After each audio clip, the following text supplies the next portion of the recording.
स्वामी विवेकानंद ने एक बार कहा था कि अपने जीवन का एक लक्ष्य निर्धारित करो, अपने पूरे शरीर को उसे एक लक्ष्य से भर दो और हर दूसरे विचार को अपनी जिंदगी से निकाल दो। यही सफल होने का मूल मंत्र है। हमें से कई लोग डॉक्टर एपीजे अब्दुल कलाम साहब को इंस्पिरेशन मानते हैं, लेकिन क्या आपको पता है कि उनकी इंस्पिरेशन कौन है? स्वामी विवेकानंद। और सिर्फ यही नहीं, बल्कि निकोला टेस्ला, सुभाष चंद्र बोस, लाल बहादुर शास्त्री और भी कई सारे से लीजेंड्स हैं जिनकी इंस्पिरेशन स्वामी विवेकानंद है। आज हम स्वामी जी के जीवन की 3 कहानियां डिस्कस करेंगे और जीवन की बहुत बड़ी सीख है इन तीनों कहानियों में। पहली कहानी, एक बार स्वामी जी को नदी पार करना था और वो नदी के पास में खड़े थे। तभी एक साधु ने आकर उनसे पूछा, क्या आप ही स्वामी विवेकानंद हो? स्वामी जी ने जवाब दिया कि जी हाँ, मैं ही स्वामी विवेकानंद हूँ। तभी साधु ने पूछा कि स्वामी जी, आप यहाँ पर क्या कर रहे हो? स्वामी जी ने कहा कि मुझे नदी पार करना है और मैं नाव का इंतजार कर रहा हूँ। तभी साधु ने कहा कि तुम इतने बड़े इंसान हो, कई सारे लोग तुम्हें अपनी प्रेरणा का स्रोत मानते हैं और तुम एक नदी पार नहीं कर सकते।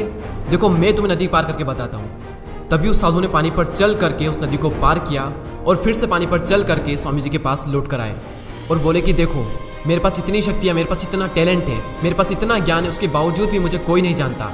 और तुम्हारे पास कोई ज्ञान नहीं, कोई शक्तियाँ नहीं, उसके बावजूद भी तुम्हें सब जानते हैं। तभी स्वामी जी मुस्कुराए और साधु से पूछा कि तुम्हें यह विद्या सीखने में कितना टाइम लगा? साधु ने कहा कि 15 साल।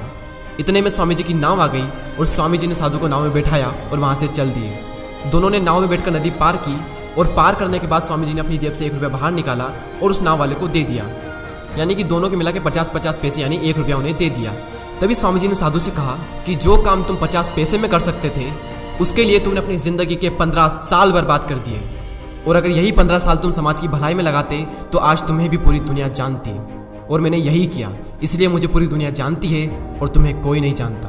और स्वामी जी ने साधु से कहा कि तुम्हारी तरह कई सारे लोग ऐसी चीज़ों में अपने दिन, हफ्ते, महीने, साल लगा देते हैं जिनका उनकी ज़िंदगी में कोई मतलब नहीं निकलता।